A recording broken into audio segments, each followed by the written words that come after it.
বুয়েটের একদল প্রতিনিধি দল আসবে, তারা এটা ভেরিফাই করতে আসবে, তাদের সাথে আমাদেরও টিম থাকবে। সেগুলি কতগুলি সার্টিফিকেট তারা ইস্যু করেছেন, কতগুলি সার্টিফিকেট তারা বিক্রি করেছেন, সব কিছু তদন্ত করে তারপরে আইনগত সে আমাদের থাকবে, আমাদের আমাদের নজরদারিতে থাকবে। আমরা তাকে আরও জিজ্ঞাসাবাদ করবো এই জন্য যে আপনারা জানেন যে প্রশ্নগুলি আমরা করেছি যে অবৈধ বিক্রি করে অনলাইন ভেরিফাই তারা আপলোড করছে, আবার তারা চেয়ারম্যান মহোদয় এবং সেখানকার পরীক্ষা নিয়ন্ত্রক সচিব তারা জানার পরেও তারা তার বিরুদ্ধে কোনো ব্যবস্থা নিলেন না। সেটা কি তার অবহেলা? এটা কি তার অনিচ্ছাকৃত?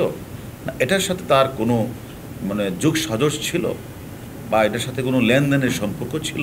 সেগুলি আমরা আরেকটু তদন্ত করব।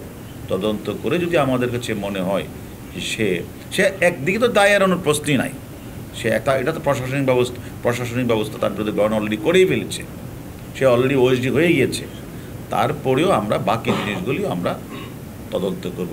কারণ তিনি প্রতিষ্ঠানের প্রধান, কিন্তু তিনি নির্দেশনা দেন, তিনি নেতৃত্ব দেন, তিনি সব কিছু ঠিক করেন।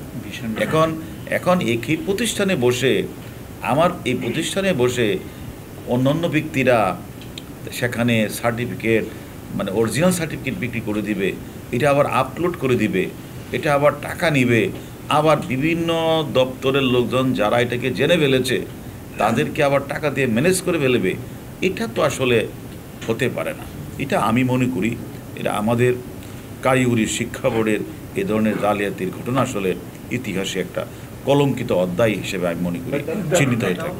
এটাই তো আমরা তো সেই কথাটাই বলছি। সেখানে তার ওয়াইফ যে টাকাটি গ্রহণ করেছেন সেটা উনি জানেন কি না, পারিপার্শ্বিক সাক্ষ্যটা আমাদের নিতে হবে।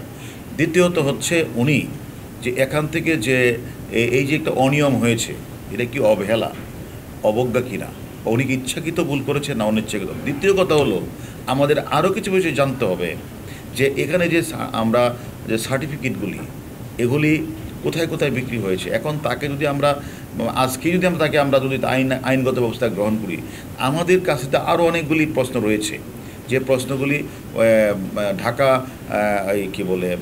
বুয়েটের একদল প্রতিনিধি দল আসবে, তারা এটা ভেরিফাই করতে আসবে, তাদের সাথে আমাদেরও টিম থাকবে।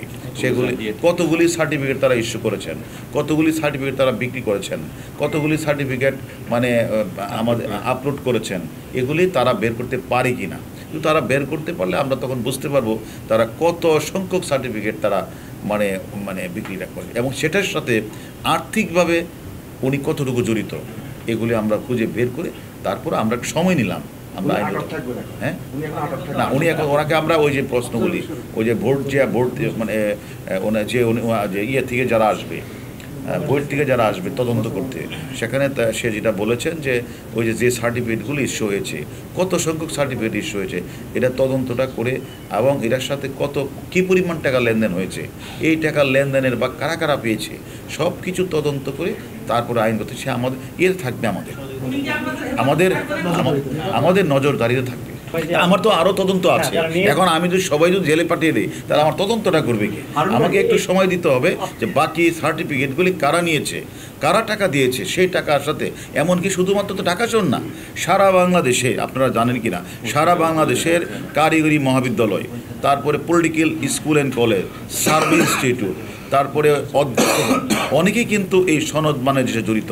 আমরা তাদেরও তো খোঁজখবর নিতে হবে, তারা যে সার্টিফিকেটটা নিয়েছেন তারা কি চেয়ারম্যানকে টাকা দিয়েছেন, তারা কি পরীক্ষা নিয়ন্ত্রকও দিয়েছেন, না সচিবকে দিয়েছেন, অথবা সবাইকে অ্যাভয়েড করে শুধু সিস্টেমের সাথে যোগাযোগ করেছেন। এটা তো আমাদের একটু সময়,